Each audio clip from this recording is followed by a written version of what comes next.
लो आ गया हूं दोस्तों, फिर से आप लोगों के सामने एक बहुत ही बेहतरीन सुबह की हम लोग शुरुआत करने जा रहे हैं डेली करंट अफेयर के सेशन के साथ। चलिए शुरू करते हैं हम लोग बहुत ही बेहतरीन सेशन 18 सितंबर का। अभी हम लोग जो रिवीजन कर रहे हैं वो जुलाई मंथ का रिवीजन चल रहा है। तो चलिए बढ़ते हैं क्वेश्चंस की तरफ। आप लोग मुझे इंस्टा पर फॉलो कर सकते हैं, जो भी आपकी क्वेरीज है वो मुझे पूछ सकते हैं। इसके साथ में ही लेक्चर की पीडीएफ विद आंसर्स आप लोगों को दीपक इंदौरा ऑफिशियल टेलीग्राम चैनल पर अवेलेबल करवा दी जाती है। जो भी क्वेश्चंस हम लोग डेली कवर करते हैं उनका क्विज अवेलेबल रहता है, और रिवीजन जैसे जुलाई मंथ का हम लोग रिवीजन कर रहे हैं तो उन सभी एमसीक्यूज का भी वहां पर क्विज अवेलेबल रहता है। तो आप लोगों को उसे ज्वाइन करना है और क्वेश्चंस को अटेम्प्ट करना है। चलिए शुरू करते हैं सेशन को। कहाँ के विलो क्रिकेट बैट को भौगोलिक संकेतक मतलब जीआई टैग जो है वो रिसेंटली दिया गया है। तो कश्मीर के जो विलो बैट है, मतलब विलो जो है वो एक लकड़ी का नाम है, तो उसी लकड़ी से ये बैट बनाए जाते हैं, अपनी मजबूती के लिए जाने जाते हैं, इसीलिए इनको जीआई टैग ज्योग्राफिकल इंडिकेशन जो है वो दिया गया है। यहां हम लोग देख सकते हैं कि किसी भी जगह पर कोई विशिष्ट पहचान, कोई भी वहां का प्रोडक्ट है, जैसे हम लोग बात करें बीकानेरी भुजिया की, हम लोग बात करें रसगुल्ला की, तो वैसे ही विलो बैट जो है वो एक विशिष्ट पहचान रखता है कश्मीर के अंदर। और यदि मान लीजिए किसी दूसरे स्थान पर इसी नाम से कोई बैट बेचा जाएगा तो उसको इलीगल माना जाएगा। जम्मू कश्मीर की और भी हम लोग प्रोडक्ट देख सकते हैं, जैसे कानी शॉल है, कश्मीर पश्मीना है, कश्मीर पेपर मशीन है, इसके साथ में ही कश्मीर वॉलनट वुड कार्विंग, फिर आप लोग देखिए कदम बांध है, कश्मीरी हैंड नॉटेड कारपेट है, सैफरॉन जो है, इन सबको जीआई टैग दिया जा चुका है। यहां पर कुछ इंपॉर्टेंट जीआई टैग है, जैसे सबसे पहले भारत के अंदर 2004 में दार्जिलिंग की जो चाय है उसको सबसे पहले जीआई टैग दिया गया था। यहां पर आप लोग देखिए कि विच स्टेज हापुस आम जो है, हापुस मैंगो, ये किसका जीआई टैग है? यह है महाराष्ट्र का। इसके बाद में फिर क्ले टॉयज जो हैं ये तमिलनाडु के हैं और इनको जीआई टैग दिया जा चुका है। फिर हनी ऑफ सुंदरबंस बंगाल के अंदर पाए जाते हैं, वेस्ट बंगाल के अंदर। फिर है गुच्छी मशरूम, काफी इंपॉर्टेंट है, आप लोग जरूर याद रखना। जम्मू कश्मीर के जो मशरूम है इनको जीआई टैग दिया गया है। बासमती राइस जो है इसका जीआई टैग पाकिस्तान के पास में वैसे डिस्प्यूटेड है इंडिया और पाकिस्तान के बीच में, और कि ये बासमती राइस जो है वो इंडिया का है या फिर पाकिस्तान का है, लेकिन फिलहाल के तौर पर हम लोगों को यदि क्वेश्चन आता है तो पाकिस्तान इसमें करेक्ट आंसर करना है। चलिए, भारतीय ग्रैंड मास्टर पी इनियान ने किस शहर में आयोजित वॉयसिल इंटरनेशनल ओपन 2021 शतरंज टूर्नामेंट जीता है? तो पेरिस के अंदर ये आयोजित हुआ था और इनके द्वारा ये टूर्नामेंट जीता गया है। अमेरिका ने समय सीमा से पहले किस देश में अपने 20 साल पुराने युद्ध को समाप्त करने की घोषणा की है? तो ये तो आप लोगों को पता ही होगा, करेक्ट आंसर है अफगानिस्तान। सिंपल आंसर है, क्योंकि 2001 के अंदर अमेरिका ने वहां पर अभियान शुरू किया था और अब 2021 के अंदर ये अभियान जाकर समाप्त हुआ है। तो टोटल यहां पर 20 ईयर जो हैं वो हो चुके हैं। बड़ौदा के ईडी शांतिलाल जैन को किस बैंक का नया एमडी और सीईओ अपॉइंट किया गया है? तो पहले ये बैंक ऑफ बड़ौदा के थे और अब जो है वो इंडियन बैंक के अंदर इनको अपॉइंट किया जा चुका है। चलिए बढ़ते हैं हम लोग आगे की ओर। नेक्स्ट क्वेश्चन है, काफी इंपॉर्टेंट है। इलेक्ट्रिक जो व्हीकल्स हैं इनको अपनाने पर जोर देने के लिए शून्य जो अभियान है, शून्य प्रोग्राम, ये किसने शुरू किया है? तो नीति आयोग जो है इनके द्वारा शुरू किया गया है। मैंने पहले भी आपको बताया है कि सबसे पहले तो आपको डेट याद रखनी है, काफी इंपॉर्टेंट है वनडे एग्जाम्स के लिए। 1 जनवरी 2015 को, और नीति आयोग के पहले अध्यक्ष प्रधानमंत्री नरेंद्र मोदी बने थे। तो एक सिंपल सा क्वेश्चन, ये हम लोग कह सकते हैं कि आज से 10 या 15 साल बाद ये क्वेश्चन पूछा जा सकता है, ठीक है, एक्सपेक्ट कर सकते हैं। लेकिन हम लोग आज की बात करते हैं कि नीति आयोग के पहले अध्यक्ष कौन बने थे? तो नरेंद्र मोदी जो थे वो इसके अध्यक्ष बने थे। National institution for transforming India, ये इसकी फुल फॉर्म होती है। बात करें हम लोग इलेक्ट्रिकल व्हीकल्स की, तो रिसेंटली आपको पता होगा कि दिल्ली से चंडीगढ़ जो हाईवे जाता है उसको e vehicle friendly highway announce किया गया था, क्योंकि उस हाईवे पर इलेक्ट्रिकल व्हीकल्स के लिए चार्जिंग पॉइंट जो है वो अवेलेबल करवाए गए थे। और अब दूसरा हाईवे बनने जा रहा है जो कि जयपुर से दिल्ली के बीच बनेगा, उसको ई व्हीकल, ई फ्रेंडली व्हीकल जो है हाईवे वो कहा जाएगा। यहां हम लोग देख सकते हैं कि ईंधन की जो फ्यूल है इसकी खपत और उसके ज्यादा उपयोग के चलते कार्बन फुटप्रिंट जो है उसमें काफी ज्यादा इंक्रीमेंट होता दिख रहा है। भारत भी जो है वो उसमें काफी आगे बढ़ रहा है। इसलिए इन खतरों को देखते हुए इलेक्ट्रिकल व्हीकल जो है उनको बढ़ावा दिया जाएगा और भारत के अंदर फेम जो योजना है, FAME फेम योजना, वो भी किसके लिए है? इलेक्ट्रिकल व्हीकल्स को आगे बढ़ाने के लिए है। चलिए, यहां हम लोग देख सकते हैं कि केंद्र सरकार की तरफ से एक अभियान शून्य के तहत इलेक्ट्रिकल व्हीकल को अपनाने पर जोर दिया गया है। साथ ही अभियान का उद्देश्य है शहरी डिलीवरी में इलेक्ट्रिकल व्हीकल। देखिए, इलेक्ट्रिकल व्हीकल्स की तरफ तो हम लोग को आज नहीं तो कल तो बढ़ना ही पड़ेगा, आज नहीं तो कल बढ़ना ही पड़ेगा। जैसे हम लोग बात करें रिसेंटली एक एग्जांपल की, इंग्लैंड जो है, यूके की हम लोग बात करें तो वहां पर हर घर के अंदर इलेक्ट्रिकल चार्जर पॉइंट जो है वो वहां पर कंपलसरी कर दिया गया है। नीति आयोग की बात करें तो डेट ऑफ एस्टेब्लिशमेंट 1 जनवरी 2015 है। हेडक्वार्टर्स इसके न्यू दिल्ली के अंदर है। प्रेसिडेंट है नरेंद्र मोदी और वाइस प्रेसिडेंट राजीव कुमार है। CEO अमिताभ कांत है और इनकी टेन्योर को 1 साल के लिए, 1 वर्ष के लिए आगे बढ़ा दिया गया था। ठीक है, तो फर्स्ट चेयरमैन कौन है नीति आयोग के? नरेंद्र मोदी जी हैं। वन लाइनर आप लोग देखिए कि 1 से 7 सितंबर तक पूरे भारत में कौन सा राष्ट्रीय सप्ताह मनाया गया? तो ये जो था वो मनाया गया था, पोषण सप्ताह जो था वो मनाया गया था। ठीक है, तो यहां पर विजय गोयल ना करके आप लोग जो है वो न्यूट्रिशन वीक जो है वो यहां पर सेलिब्रेट किया गया था। किस राज्य सरकार ने सूखा प्रभावित किसानों को 9,000 रुपए प्रति एकड़ देने की घोषणा की है? तो गवर्नमेंट ऑफ छत्तीसगढ़ जो है इनके द्वारा अनाउंस किया गया है। और आज हम लोग एक क्वेश्चन भी लेने वाले हैं और वो 53rd जो है वो टाइगर रिजर्व अनाउंस किया जा चुका है। आज हम लोग उसके बारे में क्वेश्चन भी लेंगे। प्रसिद्ध बांग्ला लेखक बुद्धदेव गुहा का कितने वर्ष की उम्र में निधन हुआ है? तो रिसेंटली आप लोग सबसे पहले यहां पर याद रखिए कि बांग्ला लैंग्वेज है और बुद्धदेव गुहा है। ठीक है, तो दोनों को आपस में याद रखिए और 85 की उम्र में इनका निधन हो चुका है। मालदीव में भारत के अगले हाई कमिश्नर जो हैं वो कौन बने हैं? अभी मैं आप लोग को एक बहुत ही बेहतरीन बात बताने वाला हूं। मन्नू महावर जो है ये तो इसका करेक्ट आंसर रहेगा। लेकिन देखिए, उच्चायुक्त कई बार हम लोग कहते हैं, फिर हम लोग कह रहे हैं कि फॉरेन एम्बेसडर हम लोग कहते हैं। तो उच्चायुक्त, हाई कमिश्नर और एम्बेसडर के अंदर दोनों में डिफरेंस क्या है? देखिए, जितने भी कॉमनवेल्थ कंट्रीज हैं वहां पर यदि कोई भी अधिकारी, कोई भी अथॉरिटी जो है, फॉरेन अथॉरिटी, उसको अपॉइंट किया जाता है तो उसको हाई कमिश्नर कहा जाता है।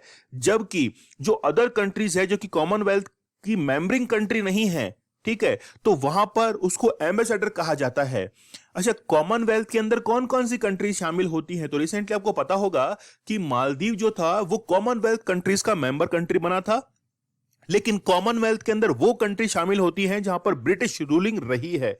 चलिए, 1996 के बैच के IFS ऑफिसर हैं मनु महावर और इनको मालदीव के अंदर एज ए एम्बेसडर अपॉइंट किया गया है। उससे पहले ये कहां पर थे? ओमान के अंदर भी काम कर चुके हैं।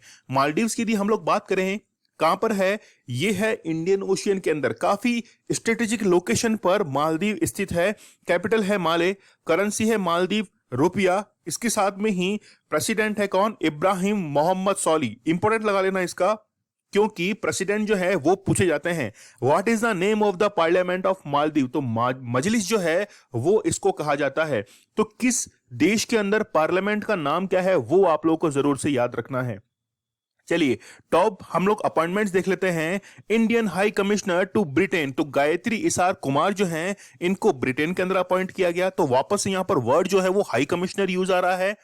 बिनाया श्रीकांत प्रधान, तो ये जो है वो हाई कमिश्नर अपॉइंट किए गए हैं तजाकिस्तान में। न्यू सेक्रेटरी जनरल और राज्यसभा, ये क्वेश्चन जो है वो काफी इंपॉर्टेंट है, जो कि 1 डे एग्जाम्स है वहां पर पूछा जा सकता है।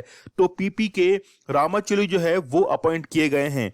The countries new deputy election commissioner Shrikant T जो हैं उनको अपॉइंट किया गया है। और इलेक्शन कमिश्नर कौन है? कमेंट सेक्शन में मुझे जरूर बताइएगा। अच्छा, मुझे ये भी बताइएगा कि जो इलेक्शन कमीशन के कमिश्नर हैं अभी, ठीक है, वो उससे पहले कौन से पद पर थे, कौन सी पोस्ट पे थे? हरियाणा के सोनीपत के 23 वर्षीय सुमित अंतिल ने टोक्यो पैरालंपिक में किस खेल में देश के लिए गोल्ड मेडल जीता है? तो ज्वेलिन थ्रो के अंदर इन्होंने गोल्ड मेडल जीता है। हमने ज्वेलिन थ्रो में पैरालंपिक्स में गोल्ड भी जीता है, सिल्वर भी जीता है और क्या जीता है, ब्रॉन्ज भी जीता है। तो गोल्ड तो जीता गया है सुमित अंतिल के द्वारा, सिल्वर जो जीता गया है वो देवेंद्र झाझड़िया के द्वारा और ब्रॉन्ज जो जीता गया है वो सुंदरलाल गुर्जर के द्वारा जीता गया है। और सर्वाधिक खिलाड़ी जो है सबसे ज्यादा वो हरियाणा से ही उन्होंने पार्टिसिपेट किया था। कहां से? हरियाणा से। और उनका नंबर कितना है? 31। 31 खिलाड़ी उन्होंने पार्टिसिपेट किया था। कहां से? हरियाणा से। राष्ट्रीय आपदा प्रबंधन प्राधिकरण और किस आईआईटी संस्थान ने प्राकृतिक आपदाओं के पूर्व अनुमान के लिए ऐप विकसित किया है? तो आईआईटी रुड़की के द्वारा जो है वो ऐप विकसित किया गया है। भारतीय रेलवे की किस इकाई ने दार्जिलिंग हिमालय रेलवे रूट का जंगल टी टॉय ट्रेन सफारी शुरू की है? तो recently north east frontier railway के द्वारा यह इनिशिएटिव शुरू किया गया है।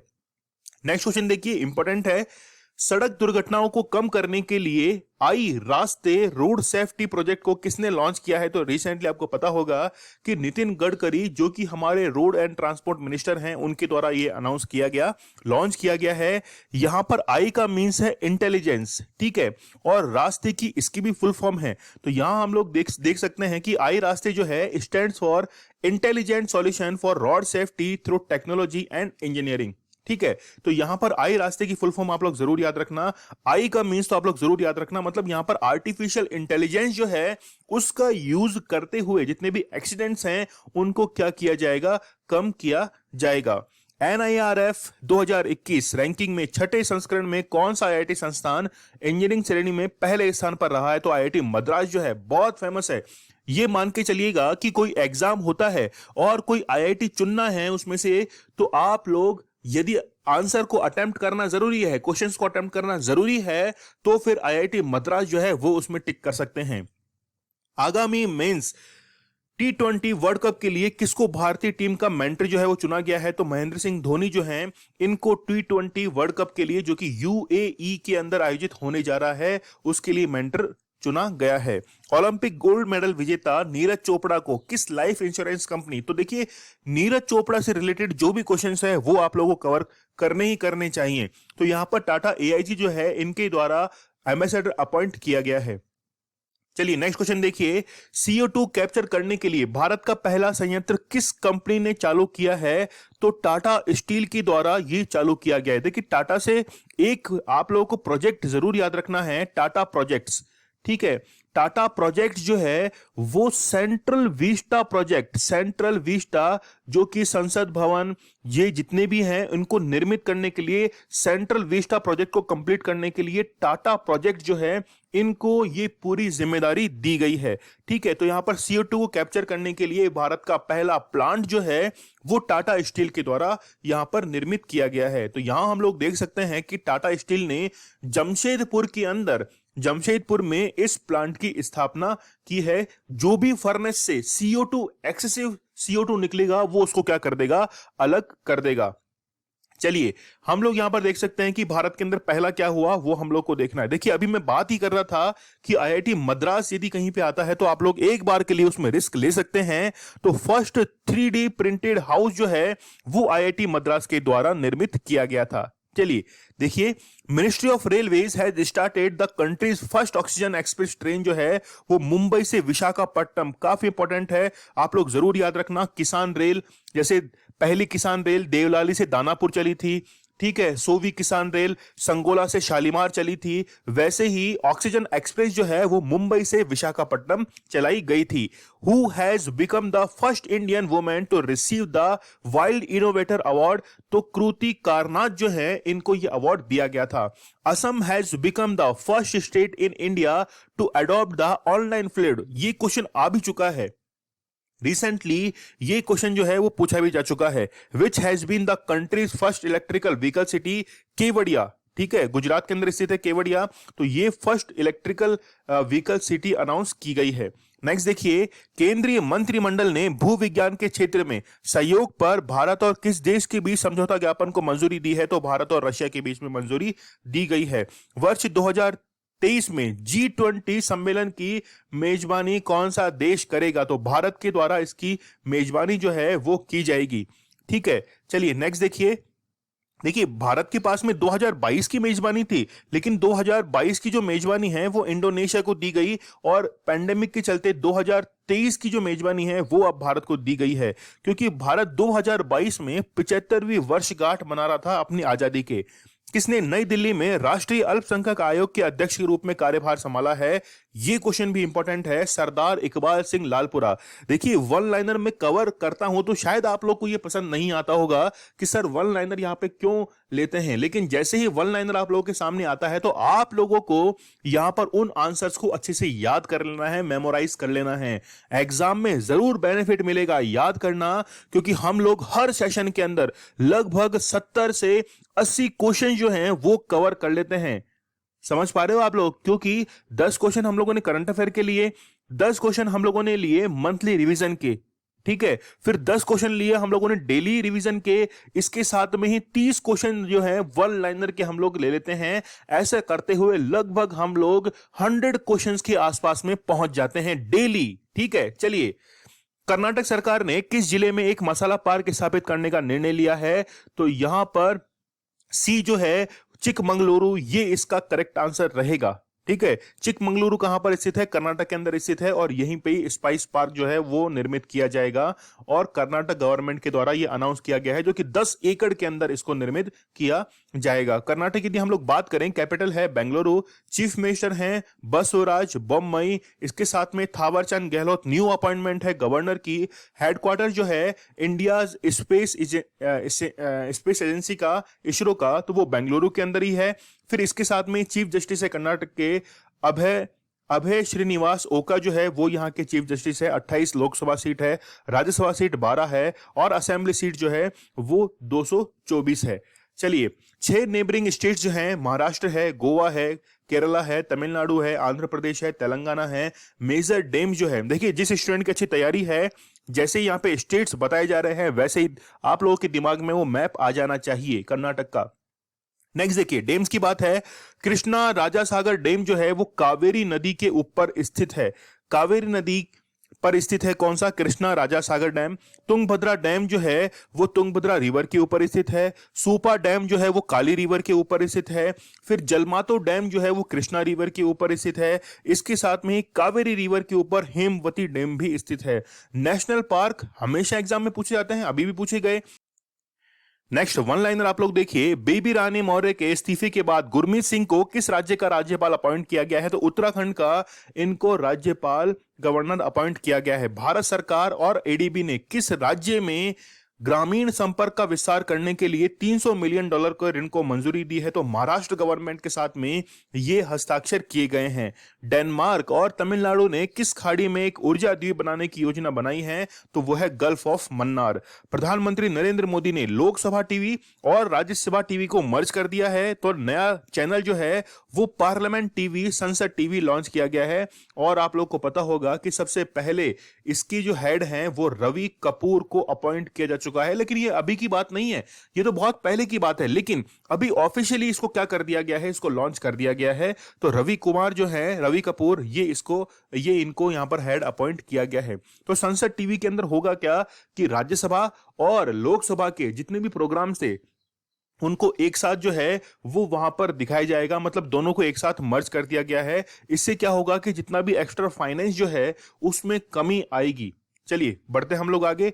यहां हम लोग देख सकते हैं कि जोमेटो के सह संस्थापक का नाम बताइए जिन्होंने अपने पद से इस्तीफा दे दिया है। तो गौरव गुप्ता जो हैं, इन्होंने अपने पद से इस्तीफा दे दिया है। केंद्र सरकार ने टेलीकॉम सेक्टर में ऑटोमेटिक रूट से कितने प्रतिशत एफडीआई की मंजूरी दी है? तो 100% जो है वो टेलीकॉम सेक्टर के अंदर मंजूरी दी जा चुकी है। देखिए बीमा जो क्षेत्र है, इंश्योरेंस, वहां पर हमेशा क्वेश्चन पूछे जाते हैं, उसका आप लोग जरूर याद रखना। 49 से 74% जो है वो किया जा चुका है। गुरु घासीदास राष्ट्रीय उद्यान नेशनल पार्क 53वां, ठीक है, रिसेंटली टाइगर रिजर्व अनाउंस किया गया है। किस राज्य में स्थित है? ये तो आप लोग को पता ही होगा, छत्तीसगढ़ के अंदर ये स्थित है। देखिए 52वां टाइगर रिजर्व राजस्थान के अंदर अनाउंस किया गया था। 52वां टाइगर रिजर्व जिसका नाम है रामगढ़ टाइगर रिजर्व, ठीक है। रामगढ़ जो टाइगर रिजर्व है वो राजस्थान में है और 52वां। तो भारत में अब 53 टाइगर रिजर्व जो है वो अनाउंस हो चुके हैं। 53वां बना है गुरु घासीदास राष्ट्रीय उद्यान, और यहां पर अथॉरिटी जो है वो नेशनल टाइगर कंजर्वेशन अथॉरिटी के द्वारा ये अप्रूवल दी जाती है। पूरे भारत में अब कितने हो चुके हैं? 53 टाइगर रिजर्व अनाउंस किए जा चुके हैं। ठीक है, तो छत्तीसगढ़ के अंदर स्थित है और यहां पर 32 प्रकार के वन्य जीव प्राणी जो है वो पाए जाते हैं। बाघ है, तेंदुआ है, नीलगाय है। तो नीलगाय जो है ये दिल्ली का क्या है, स्टेट एनिमल भी है। चलिए, कान्हा टाइगर रिजर्व मध्य प्रदेश में है, सिमलीपाल जो है उड़ीसा में है, सुंदरबंस वेस्ट बंगाल में है, मुकुंदरा हिल्स राजस्थान में है, और नामदफा जो है वो अरुणाचल प्रदेश में है। तो क्वेश्चन का पैटर्न भी ये रहता है कि एक तरफ जो है वो नाम लिखे जाते हैं नेशनल पार्क के और दूसरी तरफ उनके स्टेट्स लिखे जाते हैं। 16 सितंबर को विश्व भर में जो है वो ओजोन प्रोटेक्शन डे जो है उसको मनाया जाता है।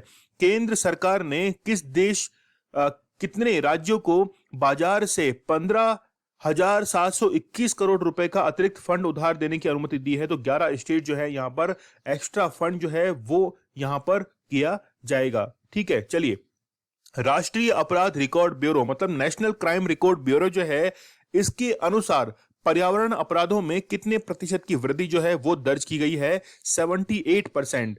पर्यावरण मतलब एनवायरमेंटल क्राइम क्या हो सकता है? मान लीजिए कि आपने कोई क्लियरेंस नहीं लिया है और क्लियरेंस ना लेते के चलते आप जो है वो CO2 का एमिशन ज्यादा कर रहे हैं, आप वहां पर जितना भी पॉल्यूटेंट्स है उसको रिवर के अंदर मिक्स कर रहे हैं, आप इलीगल कोई वर्क कर रहे हैं, तो वहां पर एनवायरमेंटल क्राइम जो है वो बढ़ जाता है। तो 78% ह्यूज नंबर है ये। ठीक है, तो अभी मैंने आप लोगों को एक फैक्ट भी बताया था कि टाटा स्टील के द्वारा CO2 कैप्चरिंग एक प्लांट भी स्थापित किया गया है, भारत का पहला। तो यहां पर आप लोग देख सकते हैं कि लगभग 78% जो है वो इसमें वृद्धि हुई है। तो देश के कुल अपराध मामलों में पिछले वर्ष की तुलना में 2020 में 28% की वृद्धि दर्ज की गई है। चलिए, हम लोग बात करें NCRB की, तो इसको फाउंड किया गया था 11 मार्च 1986 को। दिल्ली के अंदर इसके हेडक्वार्टर है और पेरेंट किसकी पेरेंट ऑर्गेनाइजेशन है? मिनिस्ट्री ऑफ होम अफेयर्स के अंडर में ये गिनी जाती है। चलिए, IPL में किस टीम के खेलने वाले श्रीलंका के तेज गेंदबाज लसित मलिंगा ने क्रिकेट के सभी फॉर्मेट से संन्यास लेने की घोषणा की है? तो मुंबई इंडियंस से खेलते थे लसित मलिंगा और अब इन्होंने संन्यास लेने की घोषणा कर दी है। किस मंत्रालय के अंतर्गत आने वाले राष्ट्रीय खनिज विकास लिमिटेड राजभाषा कीर्ति पुरस्कार जीता है? तो मिनिस्ट्री ऑफ स्टील जो है इनके द्वारा ये कीर्तिमान स्थापित किया गया है। नेक्स्ट क्वेश्चन देखिए, डेज के बारे में क्वेश्चन जरूर आता है पेपर में। अंतरराष्ट्रीय ओजोन परत संरक्षण दिवस जो है, international day for preservation of the ozone layer, ये 16 सितंबर को क्या किया जाता है? सेलिब्रेट किया जाता है। देखिए, ओजोन लेयर जो है वो हमारे शोभ मंडल के ऊपर पाई जाती है, या आप लोग कहें समताप मंडल जो है, स्ट्रेटोस्फेयर, वहां पर ये पाई जाती है। तो जब भी अल्ट्रावायलेट रेज इसके ऊपर गिरती है, अल्ट्रावायलेट रेज या फिर हम लोग बात करें अल्ट्रावायलेट रेज गिरती है, तो उससे तो हमारी रक्षा करती है, लेकिन क्लोरोफ्लोरोकार्बन है या फिर आपके डीओ वगैरह परफ्यूम से जो भी गैसेस निकलती है डीओ से, वो होती है कौन सी? CFCs होती है, एसिड से।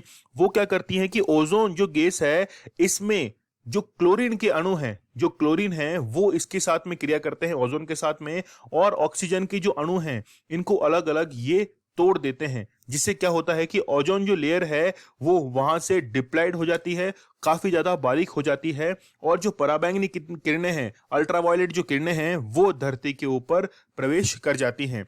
चलिए, यहां हम लोग देख सकते हैं कि 16 सितंबर को ये ओजोन डे जो है वो सेलिब्रेट किया जाता है। और ये ओजोन लेयर जो है, यह भी मैंने बताया है कि जो भी सूर्य से निकलने वाली हार्मफुल जो इफेक्ट्स है उसको क्या करता है? ये प्रोटेक्ट करता है।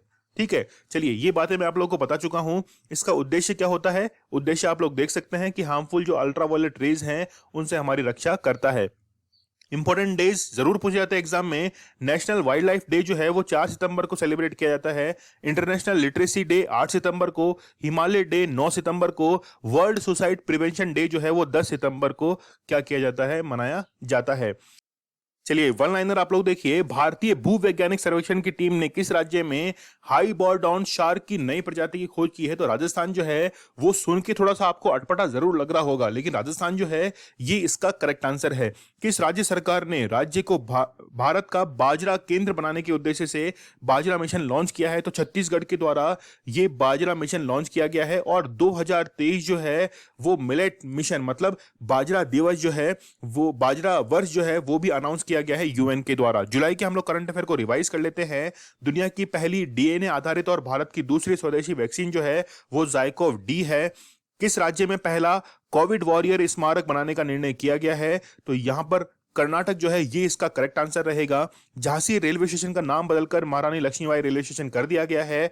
भारत और किस देश के बीच में एयर बबल समझौते को 31 जुलाई तक, तो जुलाई का करंट अफेयर है, तो यहां पर कतर जो है ये इसका करेक्ट आंसर रहेगा। इसका मतलब ये हुआ कि भारत ने श्रीलंका के साथ में और कतर के साथ में एयर बबल जो समझौता वो भी किया था। Which country has recently declared covid as endemic? तो एंडेमिक जो है ये सिंगापुर के द्वारा अनाउंस किया गया था। सी ब्रिज नौसैनिक अभ्यास जो है वो यूएसए और यूक्रेन के बीच में किया जाता है।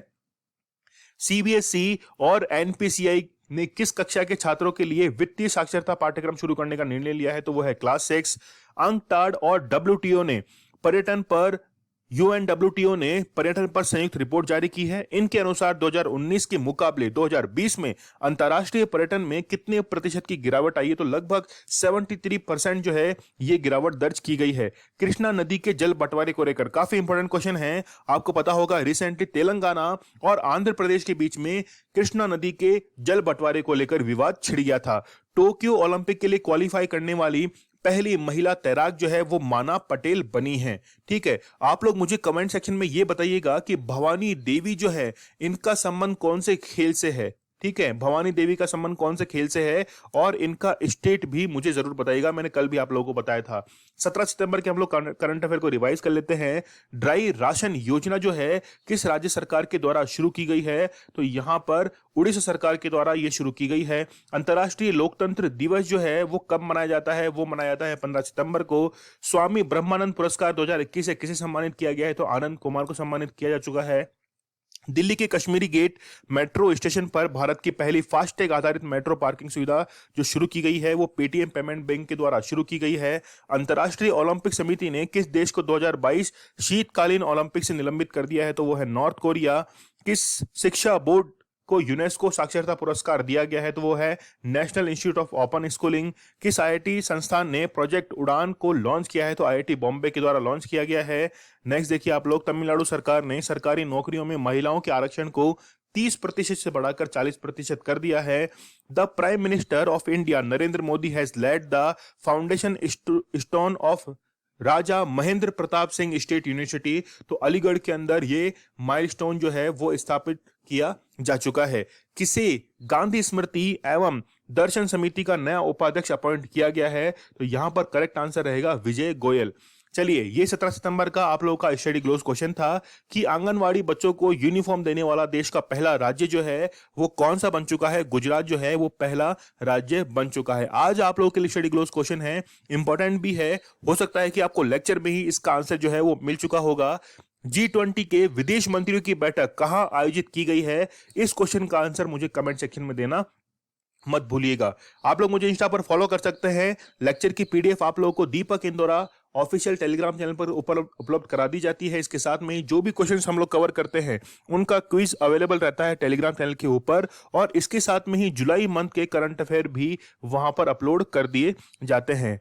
स्टडी ग्लोज आप लोगों के लिए बहुत ही बेहतरीन कंटेंट लाता है। नॉलेज इज पावर, ये हमारी टैगलाइन है। तो चलिए कल मिलते हैं हम लोग बहुत ही बेहतरीन लेक्चर के साथ। तब तक के लिए धन्यवाद। Thank you.